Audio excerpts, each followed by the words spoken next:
Саламатсыңдар ма балалар? Бүгін мен сіздермен 5-ші сыныптан қазақ тілі пәні бойынша саяхат және демалыс бөліміндегі тауға саяхат тақырыбын өтпекпін. Оқу мақсатына сай бүгінгі сабақта біз сіздермен сюжетті суреттердің желісі бойынша әңгіме құрастырамыз және төл сөз, төлеу сөз, автор сөздерінің тыныс белгілерін дұрыс қолданамыз.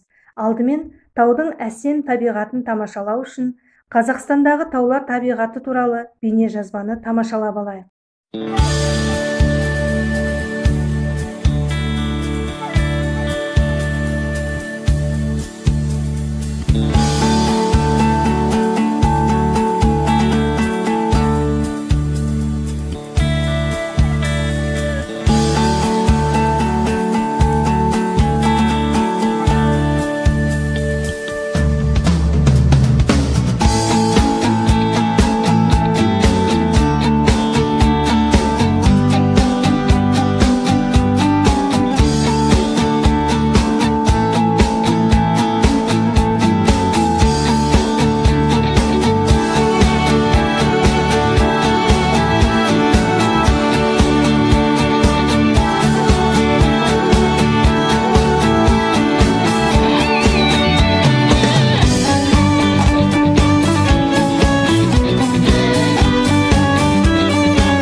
Ал енді балалар, бүгінгі сабақта орындалатын алғашқы тапсырманың шартымен мұқият танысып алайық.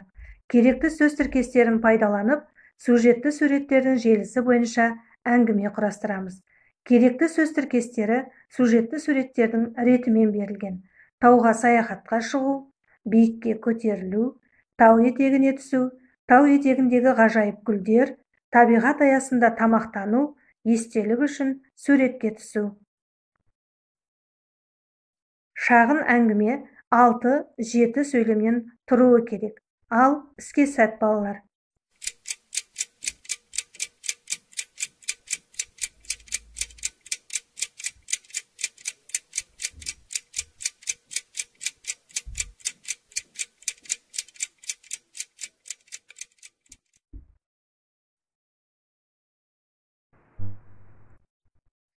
Балалар, сендердің жап-жақсы әңгіме құрастырып шыққандарыңа сенімдімін.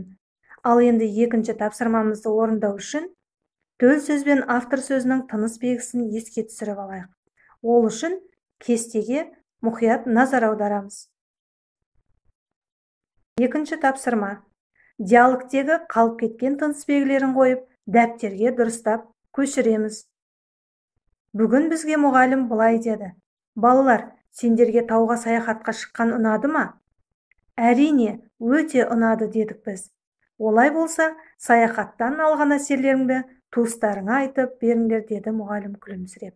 Жарайды, деп біз де келісе кеттік.